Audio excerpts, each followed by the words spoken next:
The views and opinions expressed in this podcast by the host and or the guest do not necessarily reflect the views of the host and or Paranormal Buzz Radio and or its sponsors. Use of any material produced by Paranormal Buzz Radio without express written consent is prohibited. Paranormal Buzz Radio will not be held responsible for you holding your knees, crying, and rocking in a corner in a puddle of your own urine, or being beheaded by a group of children in a cornfield. In fact, if you come across a group of children in a cornfield, we promise to make fun of you as you run away screaming in terror. Listener discretion is advised. You are now entering the all-consuming realm of Shay's Paranormal Chat, where the things that are better left unsaid are actually said. Shut up and sit down.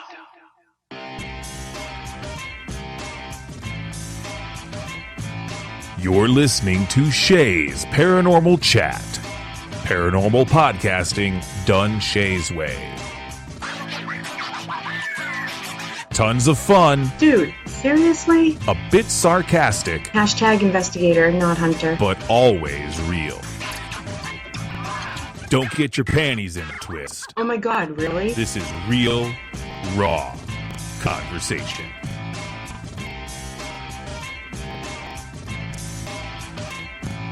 Ladies and gentlemen, welcome to the show.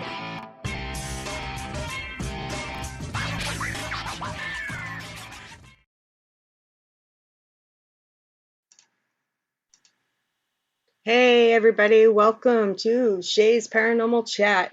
I'm really excited tonight. We have Kurtis Miller, who most of you from Iowa will know from Edinburgh Manor.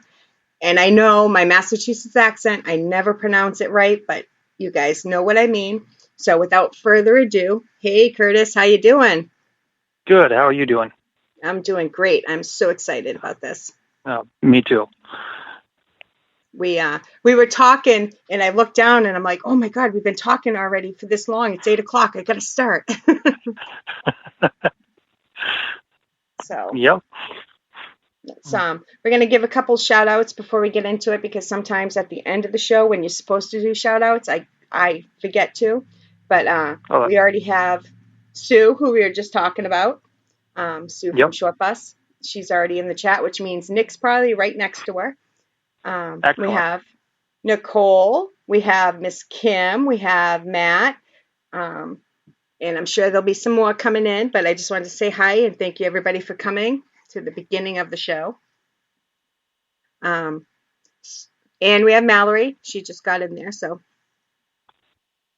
Yes, Nick is sitting right next to Sue, so I figured. Yep. Excuse me. So how long have you been doing tours at Edinburgh Manor? I know I don't say it right. I'm sorry. That's perfectly fine. I've been going there for about 3 years. I'm fairly good friends with the owners. I always remember my first trip there. I was actually with my sister, my nephew, and actually his girlfriend. And my nephew is a big skeptic, and to this day, I've always asked him, hey, would you like to, go visit the manor? And he will not step foot in that place. Wow. He is, I don't know what has happened, but yeah, he will not step foot in that place. It's quite strange. So were you doing investigations before you became a tour guide? Yes, I was. Okay. I've been doing investigations for going on almost 12 years now. Wow. But I normally do investigations. I do a lot of residential. People will call me up and ask me to help them out. But I do a lot of places that are not well known to the paranormal community, simply because I really don't go to places like Missouri State Penitentiary, Eastern State Penitentiary. Those places have been investigated by almost everybody. So I tend to try to get new places, even help out other businesses that actually do have paranormal stuff going on. I love the lesser known places that aren't done much. Um, it's a new place. You can tap into new energy that isn't overwhelmed with people all the time. Not that there's anything wrong with the big locations, but Yeah. I'm with you. I personally love the little ones, the lesser known ones. Mm-hmm. So, And it takes a little time for the spirits, especially when you go to a newer location that really hasn't been investigated. It does take them a little time to actually learn how to use the equipment and everything. I did one, I want to say a couple months ago. It was a church over in Bellevue, Iowa, that also had a small cemetery to it. They would always, around midnight to 1 o'clock, they would hear organ music coming from the church, and the church is completely abandoned. There's nothing inside the church. But I went over there and investigated it. I didn't find anything intelligent in there. I told the Historical Preservation Board that I think you're mostly dealing with something that is residual. That's when, it doesn't mean that he's not intelligent. It means he doesn't want, he's doing his own thing. He just kind of ignores you and that's what he's doing. So you think residual can have some sort of intelligence, or do you think it's like black, white, and gray? There's somewhere in between? I think they're a little bit in between. Okay. I've done a couple homes that I know of, and I don't want to give out the people's names, that they've actually had what I would consider residual, but then all of a sudden something changes a little bit, or they did something to the home, and all of a sudden now that's not going on. Now something else is going on inside the building. So so maybe and then both. That's been more of a consistent. I've asked this quite a few times on the show, but when somebody starts using the words like residual and intelligent, it always comes back up. So I ask this quite a bit, and I'll tell you right away, I'm not sure. So I ask more out of curiosity. Now, what do you think about? Do you think there's a way for a spirit to have residual energy, meaning it's just like a record player playing over and over and over again, and then to actually have a location be haunted by the same intelligent spirit? I mean, I always think about this, and I don't know. Like I said, I'm curious of what people think. Well, there is one. My sister calls me kind of a sponge of paranormal, that I'll just go ahead and research so much stuff. But there is a opera house in, I believe it's Granbury, Texas. A lot of people believe that John Wilkes Booth actually survived, the farm where he was supposed to be assassinated with. But it's an opera house that the people in Texas believe that John Wilkes Booth actually performed, and his spirit is actually there. It was investigated by the McLean brothers, from what I read. And Booth. I'm pretty sure they got it on YouTube right now, but then they went ahead and they tried to track down and follow where he was at. I believe it was in Kansas, and where he potentially committed suicide, and they have something residual there. Sounds like somebody taking, I believe what they said it was strychnine, which he committed suicide with, of somebody throwing up and having the after effects of that. But there's no intelligence there. It's just that constant vomiting sound.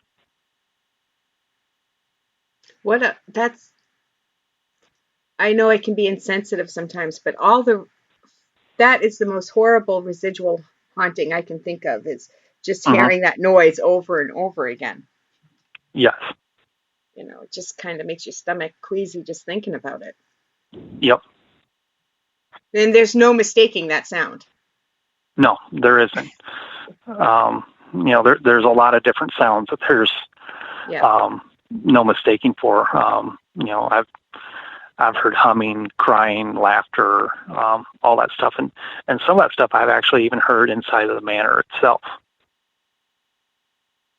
We were talking about a little bit about the spirits at the manor that you know by name. Do you want to start? You want to start there with?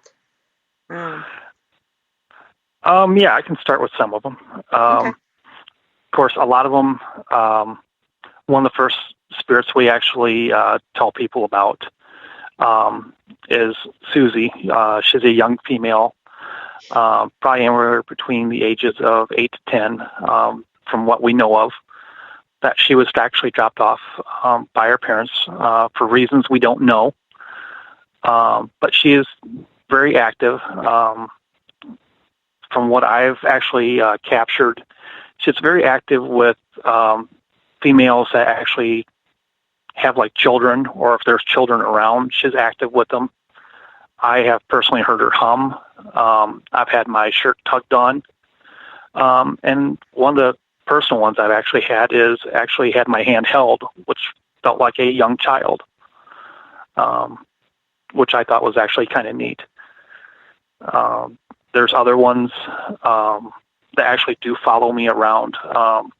One of the times I was actually giving a tour, we had a lady who was a medium, and she pulled me up to the side during the middle of the tour, and she's like, "Do you realize you have at least 2 to 3 females that do follow you around while you are giving the tour, female spirits?"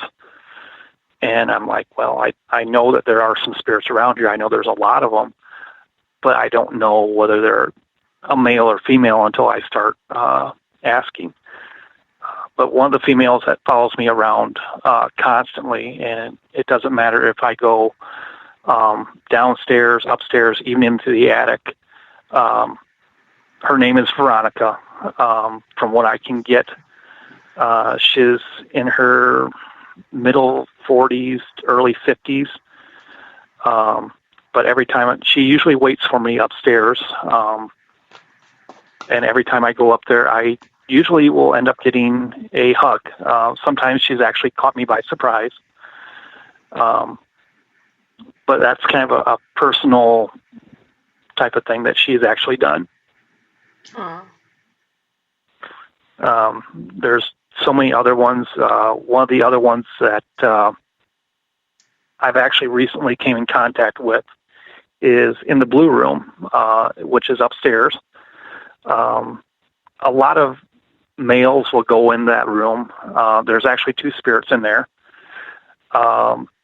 One, there's a lady who's just kind of medicated, kind of out of it in her own little world. And then there was a lady who we always called the angry lady in the Blue Room. She's just mad at everything, not just one individual person, just kind of mad at the world. And I could always, when I would go in there, and Becky would always tease me about this. She's like, "I would love to lock you in this Blue Room just for an hour just to see what would happen." I'm like, "Don't do it." Because I could never stand in there for at least, 5 to 10 minutes without either getting lightheaded, a migraine, even just a real bad BO smell. Is just basically, a lot of it's directed towards men because she's just trying to force men out of the room. But I've actually recently came in contact with her. Her name is Helen. And it's taken me a while to actually warm up to her. But I did ask her through a K2 meter. I was there in the manor all by myself. And I asked her, I said, "It's all right if I just go ahead and try to figure out your name?" I said, "I'll start from the letter A and I'll just work my way all the way down." And we actually got to the letter H. So I started naming off all the letter H's for a female, and we got the name Helen. asked her then, I said, is it all right if I stay in this room and just visit with you for a little bit? I actually stayed in that room for about 25 minutes. Perfectly fine, no effects, no nothing. So that's I've seen one of the videos recent ones. on that room. That's quite a bit of time for a man to be in that room, right? Yes, it's a very long time. We've actually had people that actually have been in that room that actually had to leave the manor and step outside because they actually felt nauseous. Yeah. That's happened several different times. So we have a couple questions here, and sure. I'm only interrupting because I know I'm going to get so sucked into this conversation that I don't want to forget. Sure. The first question is from Nicole. She wants to know if you have a team, maybe a team page or anything like that. I'm pretty much a solo investigator. More like freelancer. Yes. I have helped out Nick and Sue. They're good friends of mine, and I enjoy working with them. They're fantastic investigators. But my team page, it's on Facebook. It's Unseen Entities Paranormal. I have some of the stuff and locations that I've actually gone and investigated. I can't list all of them due to some people also want it kept private. Yes. Yeah. So, but I'm more than open to working with almost anybody, or if anybody wants to tag along, I'll let them tag along. I'll share that page on the show page later on too, so anybody can check it out. Excellent. Thank you. Sue has a couple questions, and I'm going to ask them both at the same time, and then you can answer in whichever order you would like. Let's see. I got to scroll down here. The first one was about Veronica. She wanted to know if Veronica is on the second floor in the women's wing. And then she also wants to know if you've had any contact with Violet on the stairs. Okay. Veronica is on the second level. If you start walking down towards the women's ward, there is like a living room type of area there.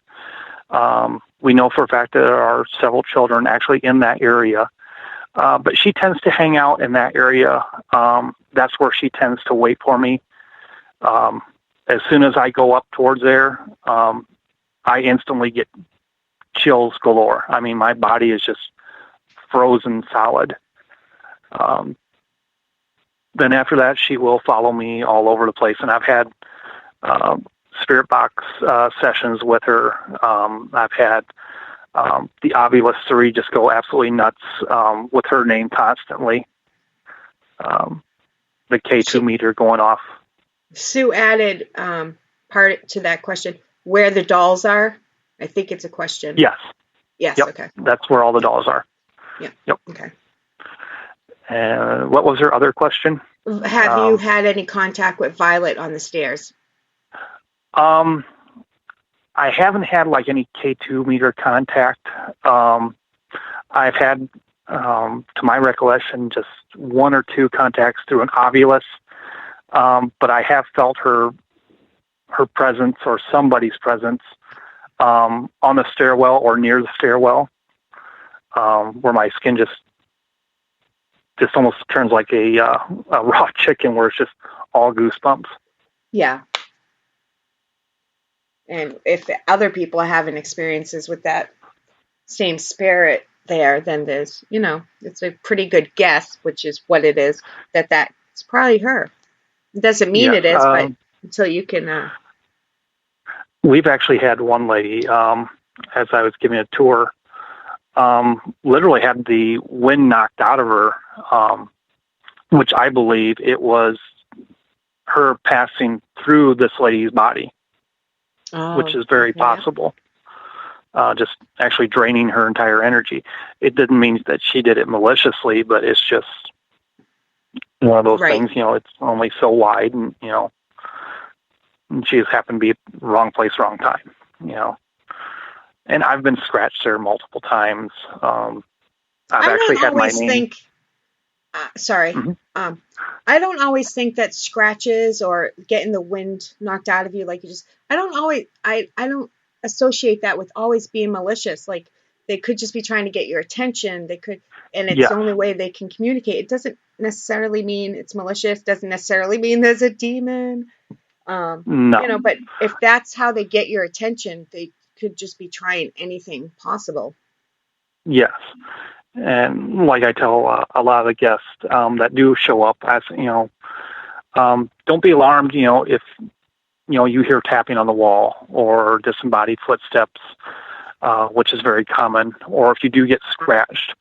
The only time I would worry about if you got scratched, if it's drawing blood. Now that's something that might be a little more malicious, but most of the scratches are probably like someone taking their finger and the fingernail going into your skin. And I don't mean if there's any physical harm that comes to you, especially people that aren't actual investigators, you always take caution. I just meant, it's not necessarily malicious, but you don't know, especially if you're not an investigator and you're new. You always take precautions. You always be careful, but it doesn't mean it's bad. You just need to be more careful. Yes, and I always tell everybody that goes in there, the start of a tour, look, these people that were here, a lot of them are conscious. They still have the same emotions and feelings that we do. Some of the people that were there were also mentally unstable. Exactly. So they don't necessarily mean to lash out, but they do lash out a little bit, but it's nothing malicious. But, I tell them, once you die, those emotions that you carry do not go away. They actually stay. So if you're a racist or a bigot or whatever the case may be, if you're an asshole when you die, death. There's a good chance you're going to be an asshole when you come back. Yes. That's my famous motto right there. Yep. And, the late, great Peter James, which was one of my favorite mediums and psychics, had a famous quote, as in life, as in death. And I've had to explain that a few times to actual people. And there is actually a case where a lady who was provoking pretty bad downstairs, she actually did get shoved. And I kind of felt a little sorry for her, but I'm like, you really have that coming, Yeah. Yep. I'm sorry. Yeah. Hopefully she learned her lesson. Oh, yes. And we have had people that have actually taken stuff from the manor and actually have brought it back. Yes. Was it the missing doll? The doll. There was another recent one. Somebody took rosary beads and some sort of instrument and a bowl and something else. And I happened to actually be inside the manor at the time. And I was talking to one of the owners. And I'm like, what in the world? There's a truck that just pulled up, dropped something off on the second step. And both of us made eye contact. And all of a sudden he took off around the front end of his truck, got in, and he was gone. He took off like it was the start of the Indianapolis 500. It was like, okay. Yeah.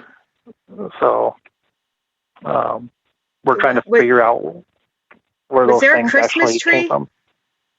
Did a Christmas tree go missing? Sue just mentioned it. I don't think so. There might have been some ornaments. I know there's a lot of stuff that was missing from there. And one of the ones that we found was somebody actually took a Bible, and I was looking inside of the Bible, and it actually had a marriage certificate in there. I believe it was from the 40s. So, that's one of the personal effects that we've actually found inside of there. that must hold a lot of sentimental value to somebody. Yes.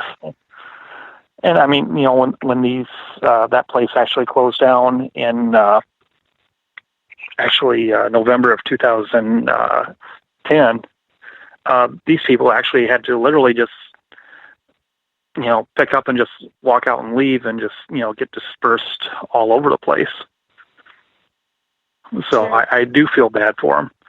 Yeah. One of the other things I actually do feel bad. I've actually investigated the Clinton County Poor Farm. Oh. And what was neat about that was the maintenance man also was the maintenance man for Edinburgh Manor. And I got a chance to talk to him for a little bit. But that actually closed down in June of 2010. And the residents at the Clinton County Poor Farm had their choice. They could either go to the Scott County home or they could go to Edinburgh Manor. Some of them actually chose Edinburgh Manor. And then, 6 months later, they're displaced again, which, to me, that must be extremely hard on somebody, You're familiar with one place, and all of a sudden now you're starting to get comfortable in another place, and now you're uprooted again. So what is I think I know, but just in case anybody's listening, I'm not sure, but what is the Clinton Poor Farm? What exactly? It's basically kind of like Edinburgh Manor. It was for the incurably insane. Okay, yeah. It was basically a state-run facility located in Clinton County. Okay, yeah, because there's so many different names out there. I just wanted to clarify. That's what I thought you meant. But sometimes they have these just places where poor people live, and then they would send them off to places like Edinburgh Manor, and I think they called them arms around here. My sister just told me some of this stuff through research. So Kim Purvis is in chat, and she says it really pisses me off when people steal from these places. Yeah, it does. It's disrespectful. It's disrespectful to the owners. It's disrespectful to the tour guides.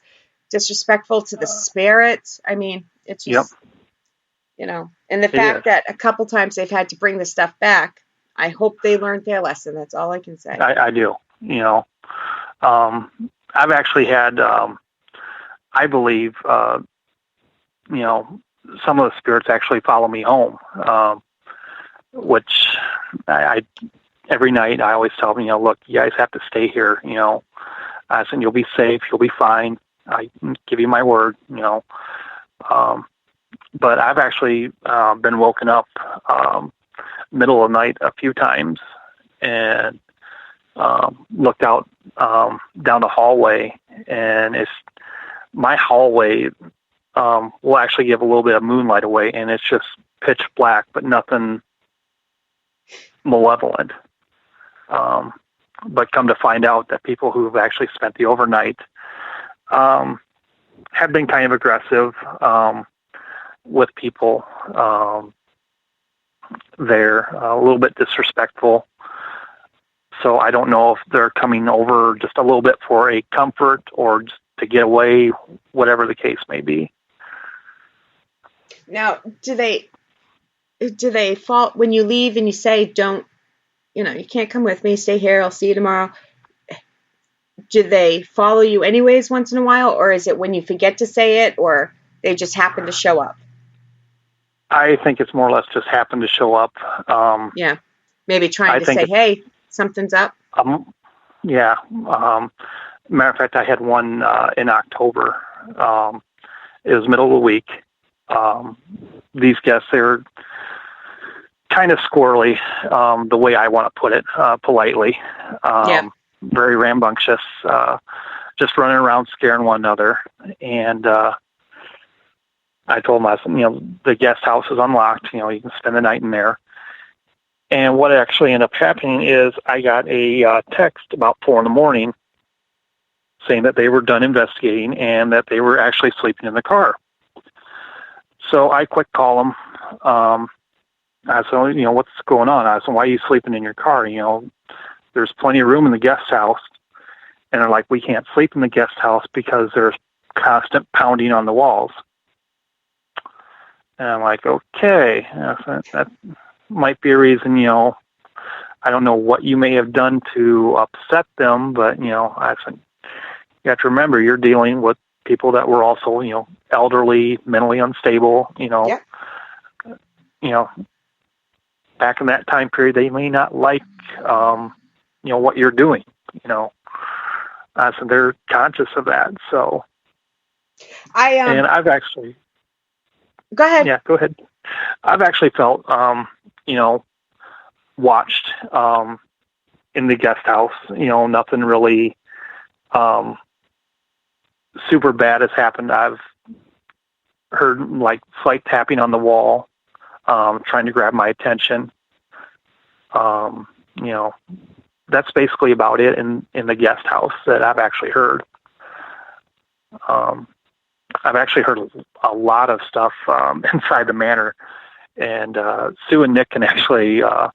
She just asked in the chat before you go on. She said, "Kurtis, tell everybody about the night you slept in the manor." So this might be a good segue for that. Yes. I was actually fortunate enough to help out Nick and Sue. It was during the Labor Day weekend. And we actually were investigating. We had a skeptic with us. And he actually turned into a full believer. But everybody decided to go ahead and crash about 2:30, 3 o'clock in the morning. They go ahead and they decide to sleep in the guest house. Nick and Sue was like, you're more than welcome to come and sleep in the guest house. There's plenty of room. I said, no, I'll be okay in the manor. I said, the front door's locked, the back door's locked. I said, I'll be safe. So I'm literally, yeah. So I'm literally walking around in the dark, trying to communicate with them. Had a little bit of communication. So about 5 in the morning, I decide where I'm going to sleep, which is in Susie's room. I feel very comfortable in there. And I want to say probably about 45 minutes later, I get a little bit of activity. We brought a trigger object, which is a balloon that had a glow stick into it. And I saw a little small figure, which was probably Susie, playing with the balloon. And this lasted for maybe a minute or so. And then it was gone. So I decided. Sorry to interrupt again. I've interrupted you probably more than any other guest. That is an awesome idea. Yeah. A glow stick in a balloon. I've never heard of that. Yep. And so I decided to fall asleep about 6 o'clock in the morning. And it's like, I'll get a little bit of sleep, a few hours. I get woken up at 7 o'clock in the morning, and I knew it was exactly 7 o'clock in the morning because I looked at my cell phone. And what woke me up was a sound of somebody taking their hand, and there's several wooden dressers in there, and slamming it as hard as they can on the wooden dresser inside of that room. So it basically woke me up out of a sound sleep. And I'm like, all right, guys, I'm up.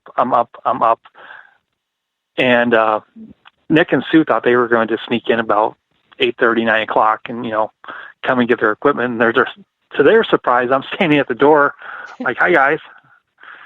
And, they're like, well, didn't you get any sleep? And I said, well, about an hour. So that day I actually was up till about 1 o'clock that afternoon before I decided to crash, and I was out for most of the night. So, but yeah, nothing super malevolent in there. I just think that was a spirit of somebody who actually ran part of the Fore Farm and actually thought I was one of the residents who overslept and was supposed to be out in the fields.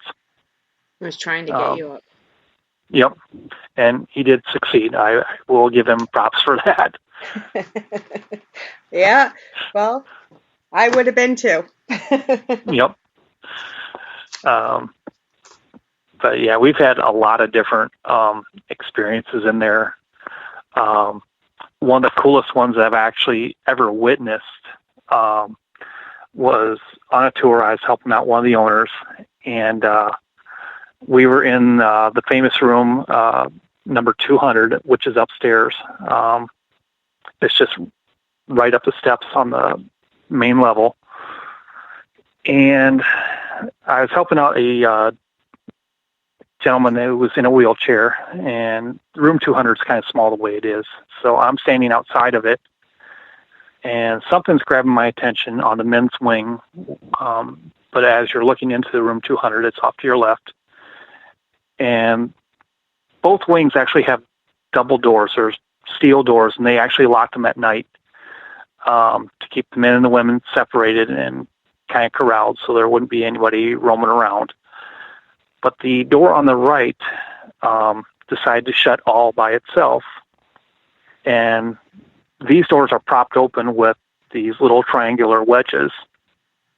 And they don't move very easily. And the door completely shut all by itself. And as everybody's walking out, I tell one of the owners, and I point down to the section, and she was like, no, they need to quit right now. And I just kind of chuckled. I said, yeah, that's good luck with that. I said, I don't think they're going to quit. I said, but we walked completely down towards the women's section and came back towards the men's section. So that was one of the coolest things I've actually ever personally witnessed paranormal activity on that scale. I mean, that takes a lot of that takes a lot of power and energy to shut one of those doors. And I went over there after it shut, and it was still a little chilly over there. And this was actually during, I believe it was in May, so it was fairly warm out there and fairly warm inside the building. So, you know, that's kind of unique and interesting.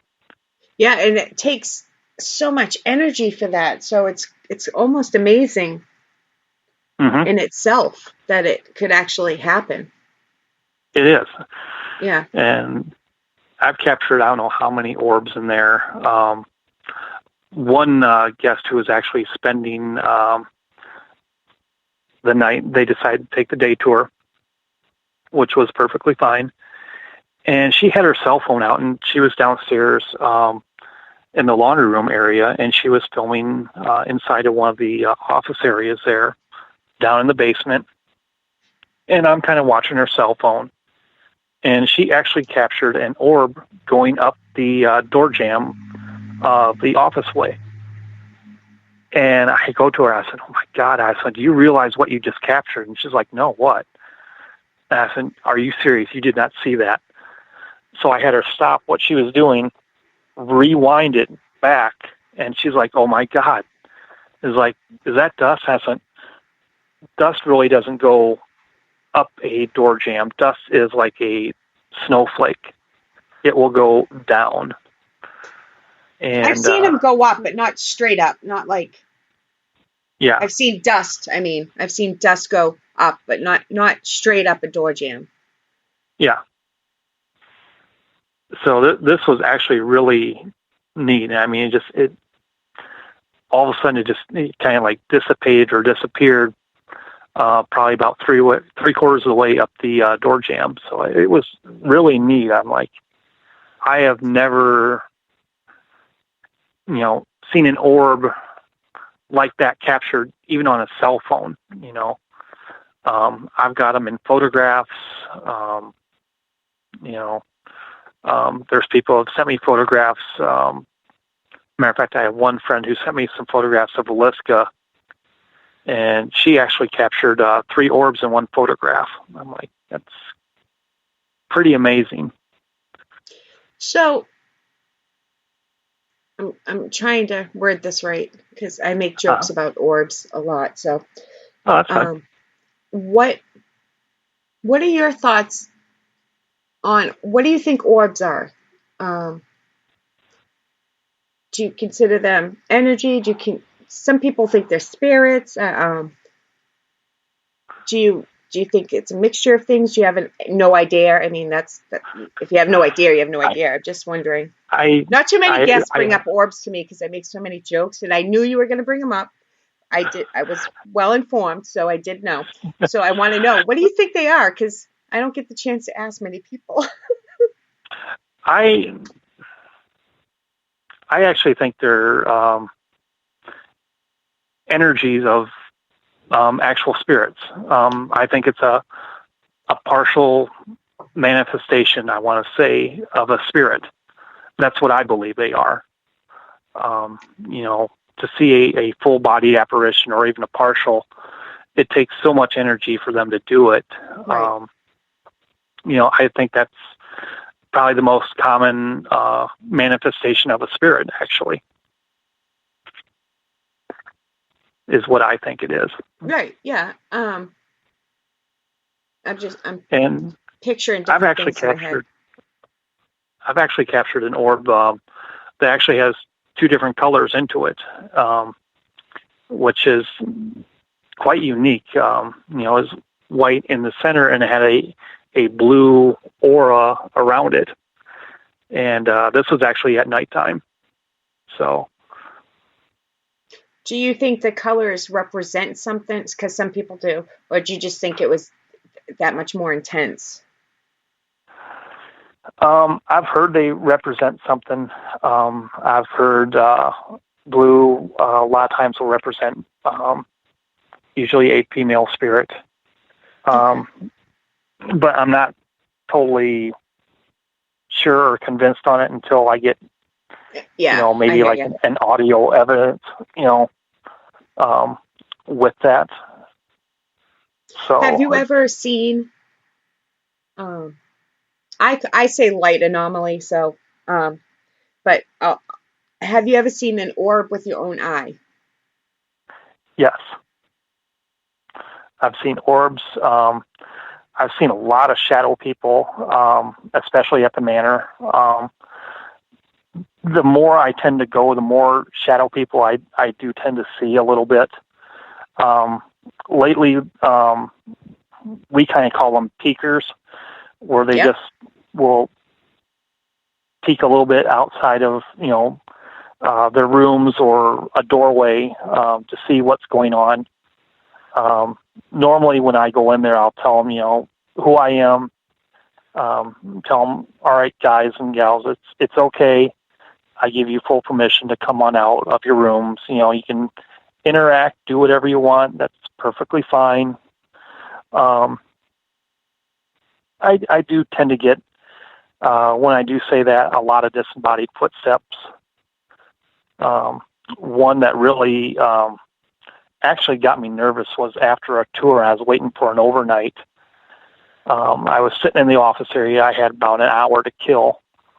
The whole tour itself was really strange because we normally give people, after the tour, some time to roam around and experiment and just see different things in the manor by themselves. But everybody was actually gone after about 15 minutes of the tour, and I'm like, this is really unusual because we're normally trying to, hey, we have some overnight guests spending the night, we need to kind of wrap this up real quick.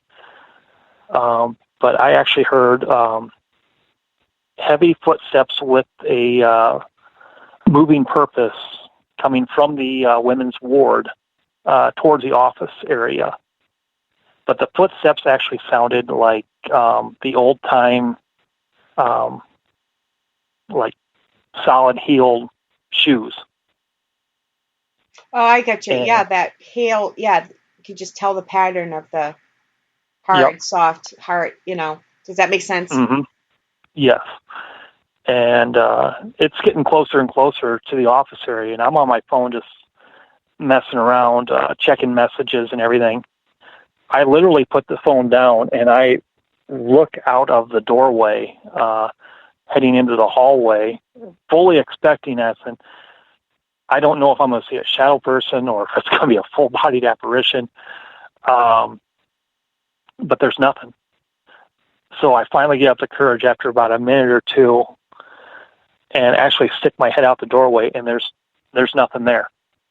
There's no footsteps or nothing, but it is absolutely chilling in the hallway of that area. So, and I grabbed the phone, and I decided to do a spirit box session right there.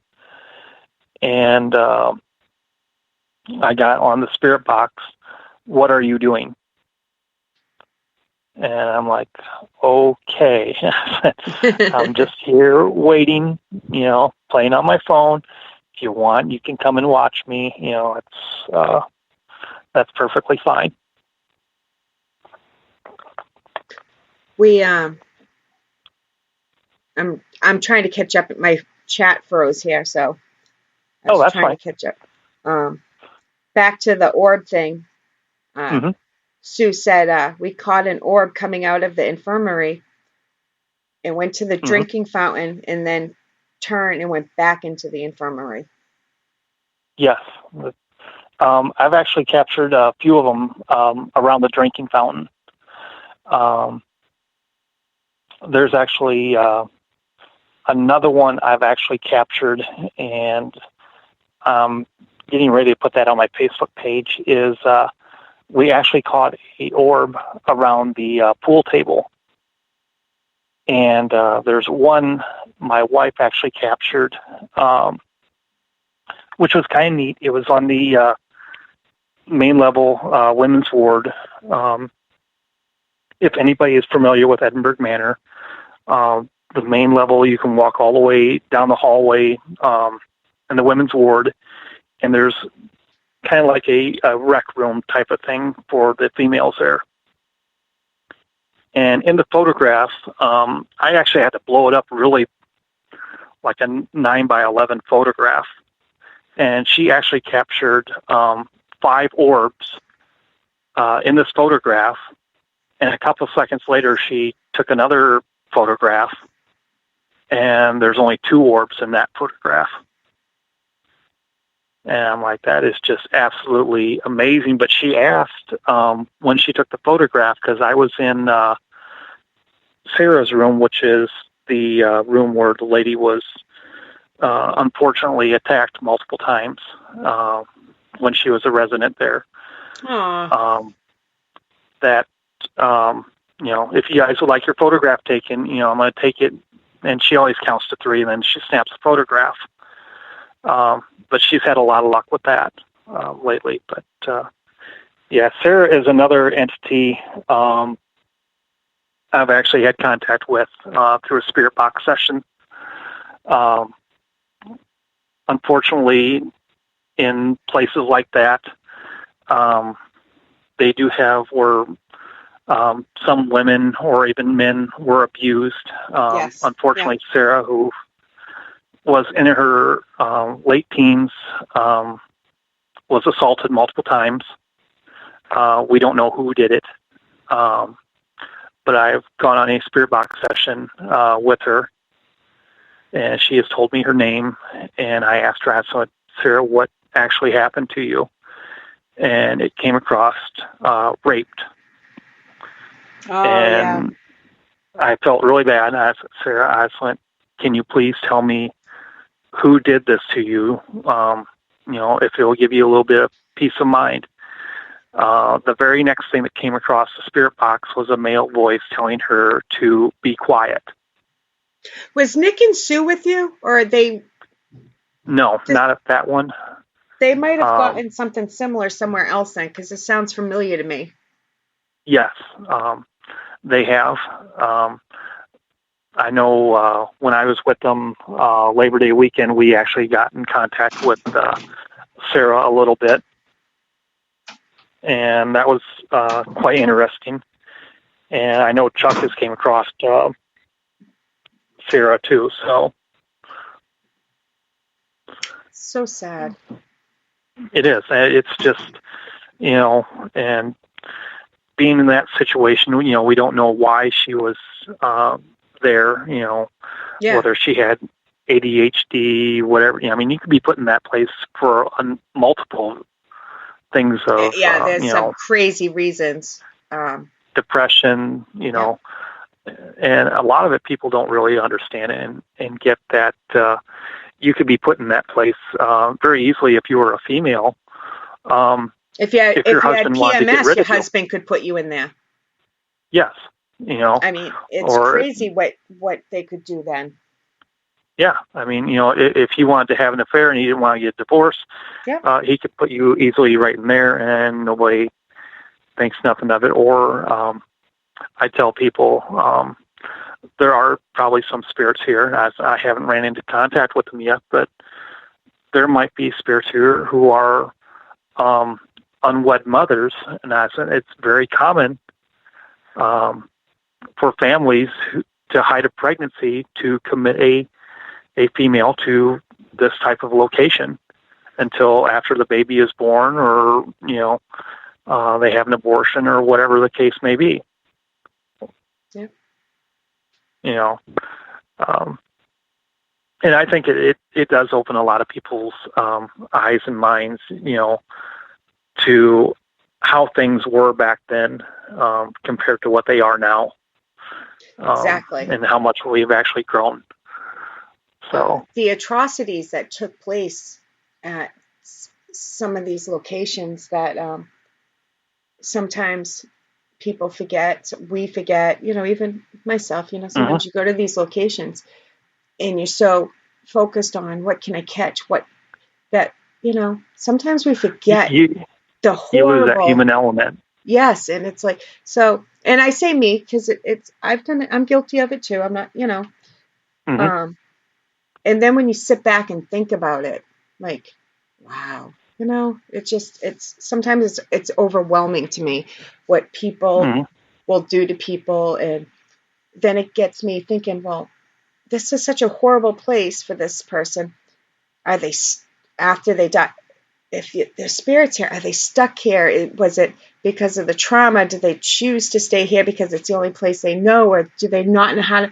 And my mind just goes and goes and goes. And, and of course, I have no answers, And I have investigated a sanatorium in Colorado, which I was given a tour of. And if you were basically a biter, and come to find out, it was a very common practice throughout the United States, that if you bit multiple times, whether it would be another resident or a staff member, they would. I know where you're going. They would rip out all your teeth. Yep. And it's horrifying to think that they actually did these type of things. Yeah. And it's just sad that people kind of tend to forget, what that was, And like you said, we've come a long way. I mean, obviously, people need to keep growing, and we still need to go a lot further when it comes to mental illness. But if you look at it as a point of view from even the 50s, even the 60s, 70s, you can go as far as 80s, we have come a long way. And we have, just not far enough yet, but we're getting there slowly. But I mean, I tell them, today, you really can't strike a patient. But back in the day, you could almost go to the point of beating them up almost, putting multiple bruises, breaking bones, and that was standard practice back then. Or strapping them to their bed. I mean, just some of the. Yep. So we wonder why these places, are so haunted. And I mean that in more than one way. The emotion that happened there itself is enough to make the building feel things. Never mind the spirits that are still there. And I've actually caught on a recording. I was waiting for a overnight guest, and I decided, I'll go into different rooms. I can't really explain how I get it. It's kind of a gut feeling. Yeah, I want to say. But I went into the upstairs women's ward, and the women's ward is very active for some reason. But I decided to go into a room that's not very active, and during the tours we tend to kind of shy away a little bit from, certain rooms that are not super active, because basically people want to hear the paranormal stuff that actually goes on. So I lay a digital recorder in there and I just leave it run, and I pick it up probably half an hour, 40 minutes later, start playing it, and I hear a female crying in this room. And what room it was is, I call it the yellow room, which is a giant, kind of like a family room in front of the building. But I have never actually heard a female cry in the building, but let alone have that on a digital recorder. It's amazing. And I'm sure there was a lot of crying. I've actually heard through another recording that somebody has shared with me. Somebody actually, it was in the women's ward, of a female coughing like she was sick. Now, we do know of a female resident who was there. Her name's Elizabeth. She's about 12 years old from what I can get from the records. But she died the mid-1910s of pneumonia. So I don't know if that was her or if there was, we know of another patient who actually had cancer upstairs, whether that may have been her or not. But those are the two I could kind of roughly figure out, unless there was another entity in there. I'm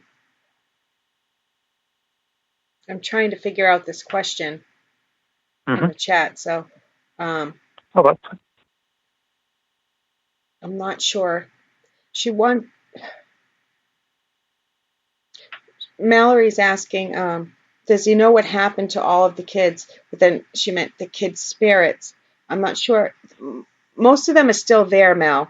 I'm not exactly sure. Yep. So if you want to add to that question, you can. But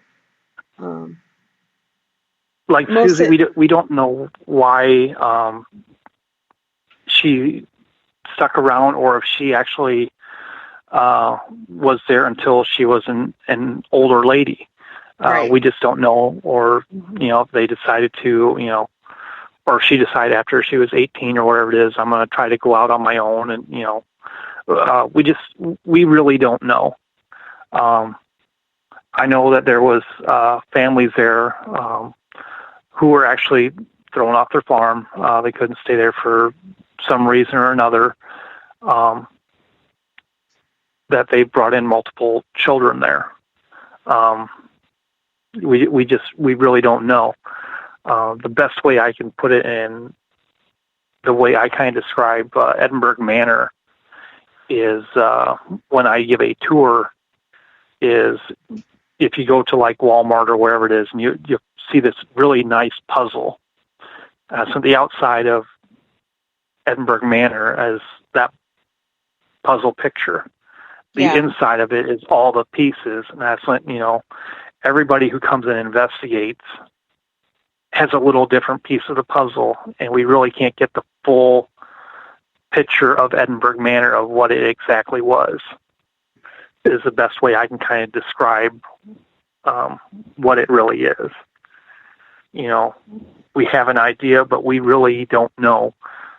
Only the spirits know, and, right. Yep. We can only get what they tell us, We try to fill in the blank spots, which sometimes helps us, and sometimes it doesn't. There's only so much information. Yep. Mal, you're fine. No, yes, this. She said sorry. She's been in and out, but that's okay. That's fine. The children's spirits that he has been discussing tonight, yes, they are still there. Yes. And he and the other people that have investigated there, they're not sure if the kids left while they were alive and came back. They're not sure if they died. that part nobody's really sure of, just like almost any location, unless there's news articles and records. That's the only way we can be sure. But the spirits of these children are still there as of right now. Yes. It's and I mean, they are active. Yep. You know, I've heard children laughter. I've heard running up and down the hallways, mostly on the main level, which I believe is Susie. And one interesting thing with Susie is I was doing an investigation there with my wife, and she decides to go ahead and get supper for us. So she decides to run to Subway, and she decided to run to Anamosa. So she calls me when she gets there. She's like, "You okay?" And I say, "Yeah, I'm perfectly fine."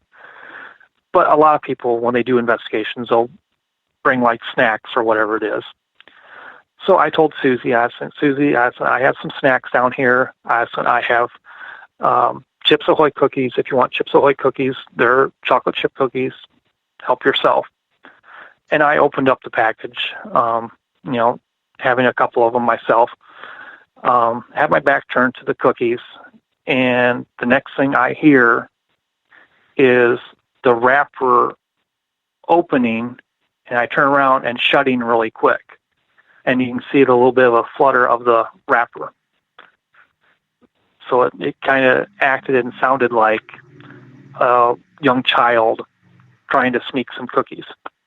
Aww. So I told her, I said, you know, you can come back. You can have as many cookies as you want. I said, you're more than welcome to have, you know, cookies. Anybody is. So when Nick and Sue actually did their 2-day investigation at Edinburgh Manor, I kind of teased Sue a little bit, and I'm like, Sue, did you bring cookies for Susie? I said, you know, you might get a little interaction with her from that. I said, she might like that.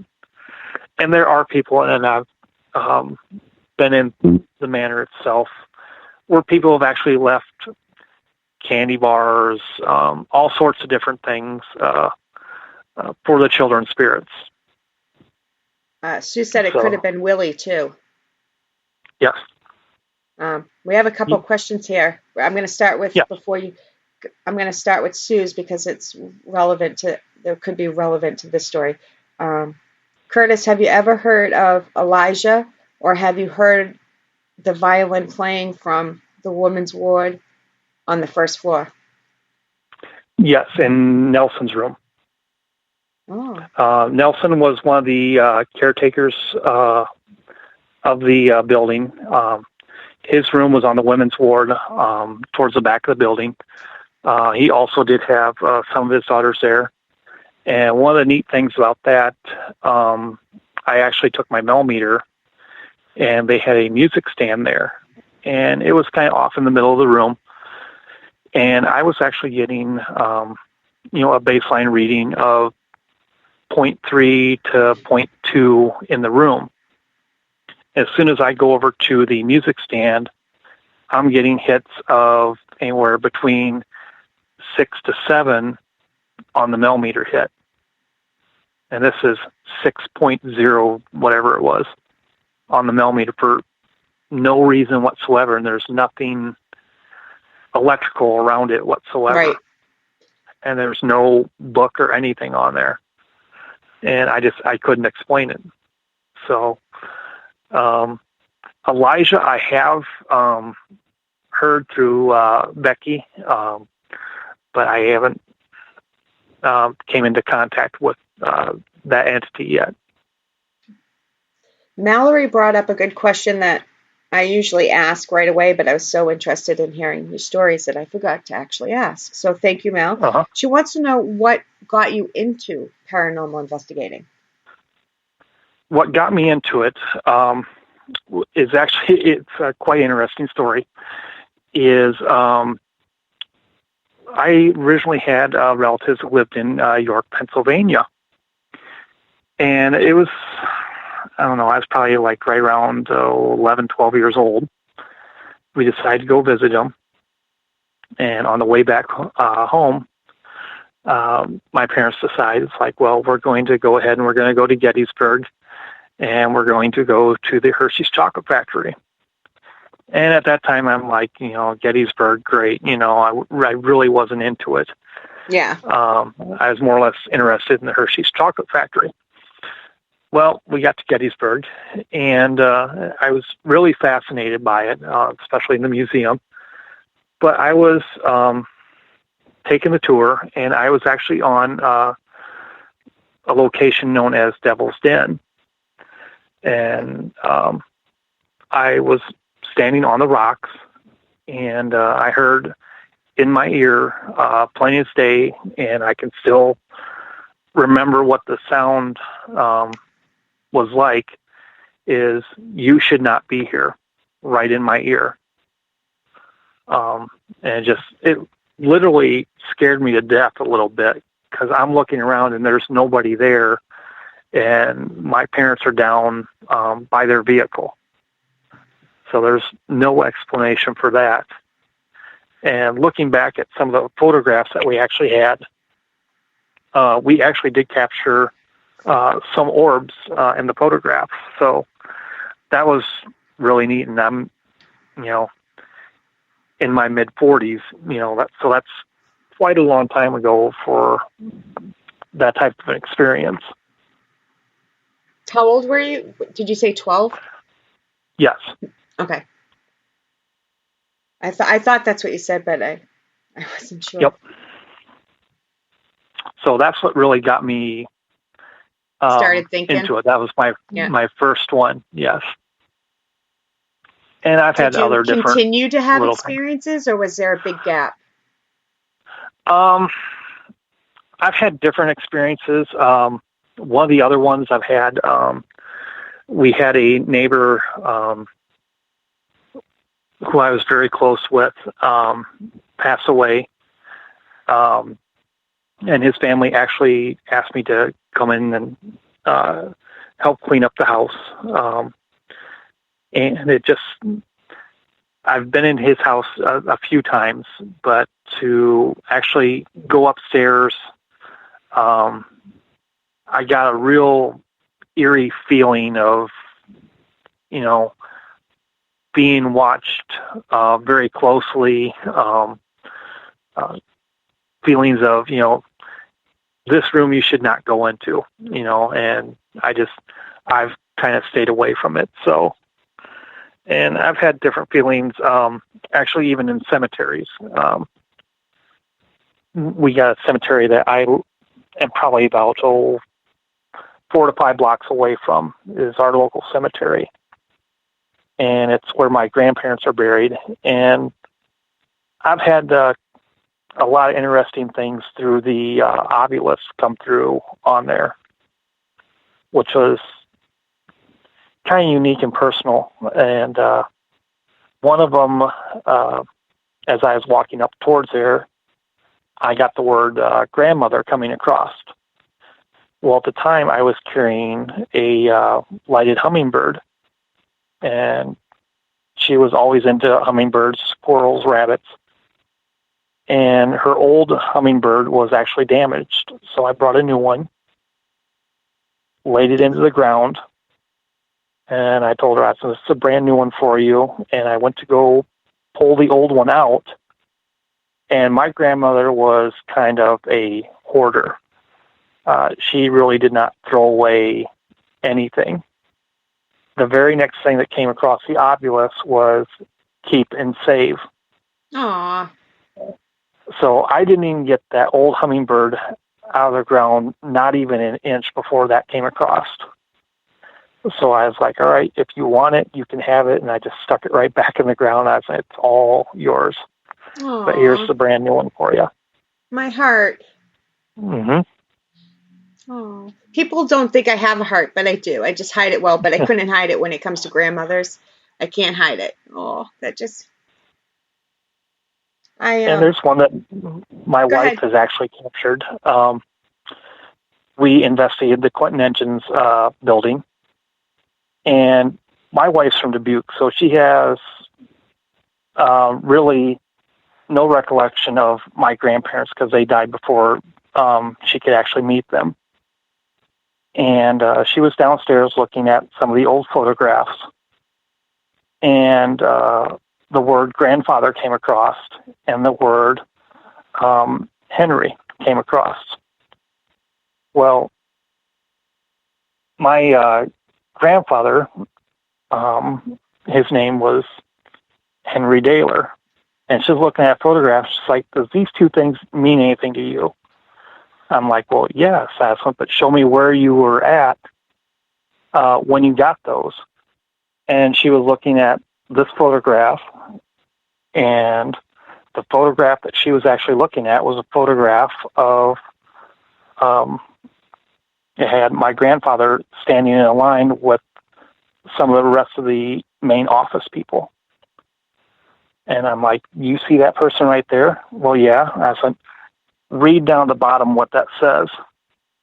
And she read it, and she's like, you have got to be kidding me. And I was like, no. That is really neat. And that place is really neat to go visit, too. I would highly recommend that place also. Oh. That is such a sweet story. Even, Yep. Sue just said that too. Oh, sweet. It is. It really, really is. Uh-huh. So, yeah, I have had some personal contact, with actually my grandparents through certain times. I don't know whether they're looking out or watching, what I do, but I do feel very comfortable, and that, so. What was the last place you were talking about? The Clinton Engines Museum. Okay. That's located in Maquoketa, Iowa. It's a very nice museum. People don't realize how huge that factory was, but that factory actually had, I believe it was 2 deaths on the property itself while it was in manufacturing.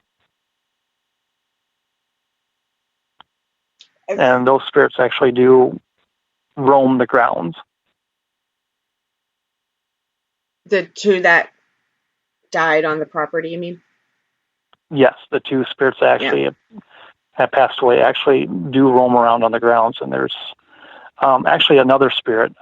We actually captured a recording, and it took me a while to figure it out, but it was in the office area, and it sounded like men's corduroys swishing as somebody's walking.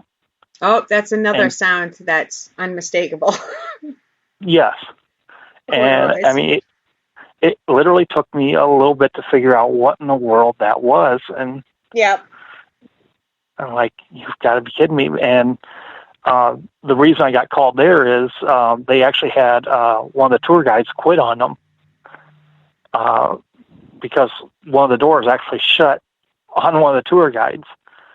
And it's like, would you please come and investigate this place? And it's like, something's going on. It's like, we got another one that will stay here, and she'll have the radio blasting as loud as it can to try to drown out the noise. The 2 deaths at the Clinton Engines. Yep. Yeah. Is it known how they died? Yes. One actually died. Unfortunately, he was working behind a fork truck, and the parking brake failed, and it accidentally crushed him to death. Another one he was working on the line and actually got caught in the line and actually killed him right then and there. Oh, jeez. So, yeah, that's some of the kind of sad and gruesome things that have happened. But, yeah, they still do roam that area. That is sad. That's cringeworthy. Both of those are cringeworthy. Yes. You know. Yes, it is. And a lot of people really don't realize that, there's, factories that do actually have haunted locations to them. There were a lot of deaths back in the day due to there wasn't what we now have as OSHA regulations. Yeah. Back then, We have them for a reason, people. Yep. Yep. They used to, little kids used to work at some of these factories. So they did. It's amazing that there wasn't more than 2 deaths at just this place alone. Yes.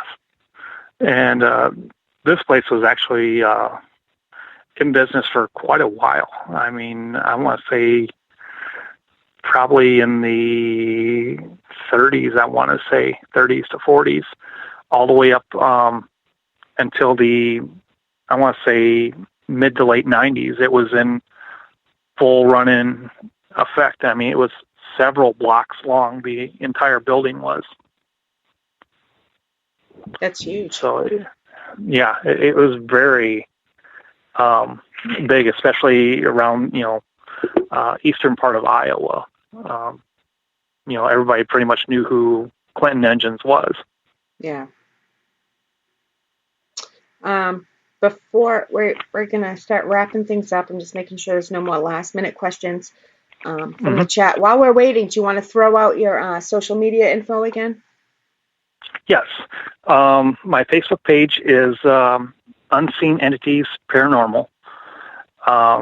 There's a lot of stuff that we put on there, photographs of the manor, reports that we have done from some of the other locations,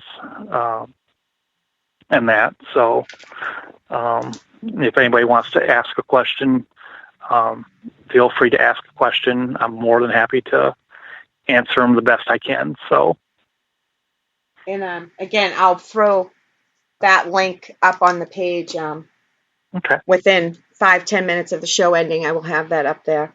I just want to say thank you for reaching out to me. Thank you for having me. Yeah, we could go on and on, but I try to keep the show is about an hour, and we've already gone an hour and 20 minutes. But I would love to have you back sometime. Absolutely. I would love it. Yeah. Maybe we can get you, Nick, and Sue all at the same time. Okay. Oh, that'd be great.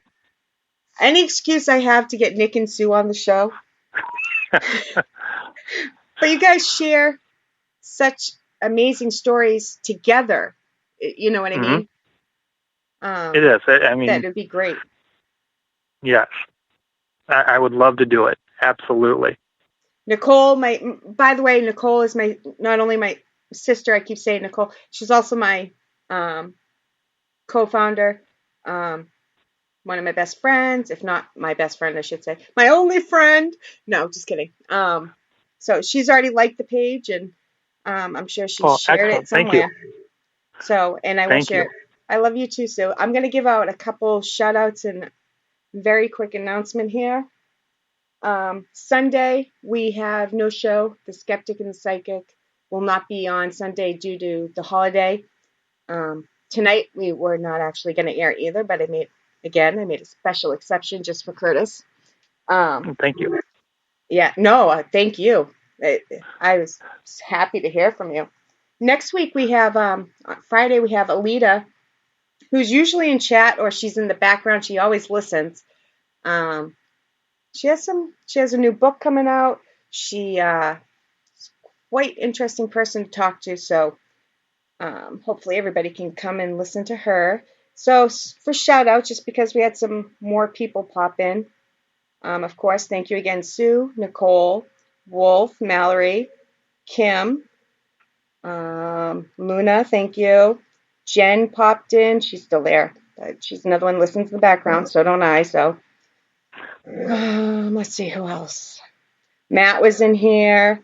Kim, I said, and I can only scroll so far, so I don't want to forget anybody. That's why I do it in the beginning too, because I always forget somebody. And then after I end the show, I'm like, oh no, I forgot to say thank you to that person.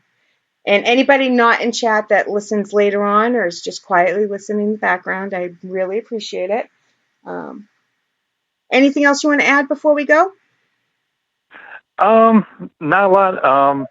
If I would highly recommend visiting Edinburgh Manor. They can actually go on to Edinburgh Manor's webpage. It's a Wix webpage.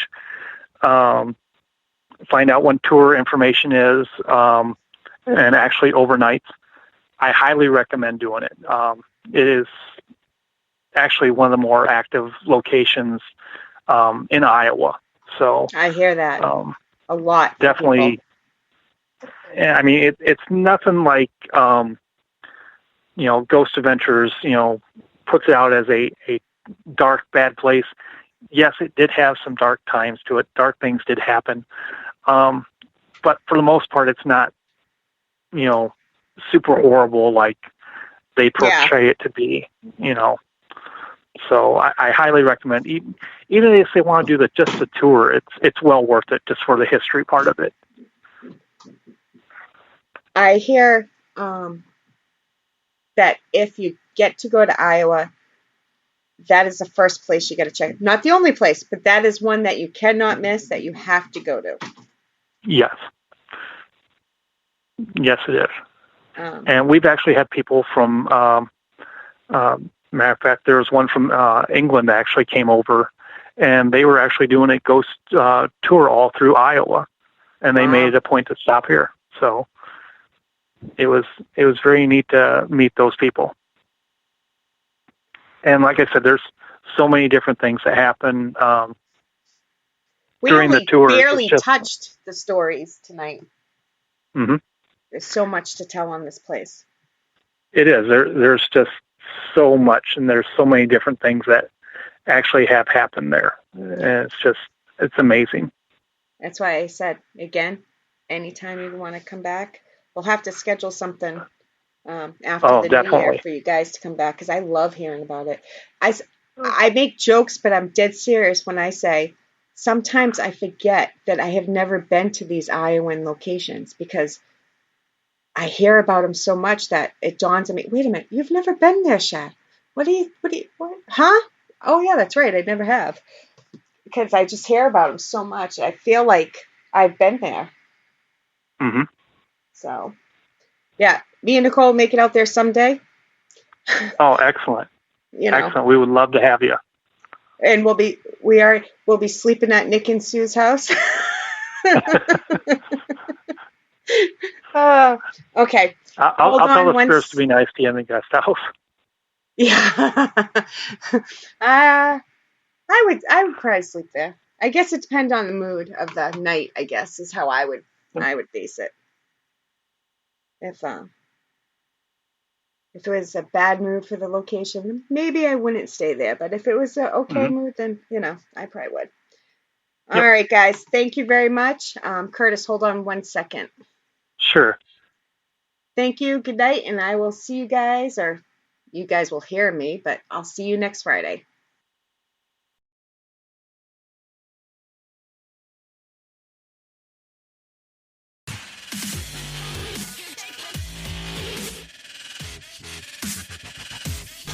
For more information regarding what Paranormal Buzz Radio has to offer, visit our website, paranormalbuzzradio.com.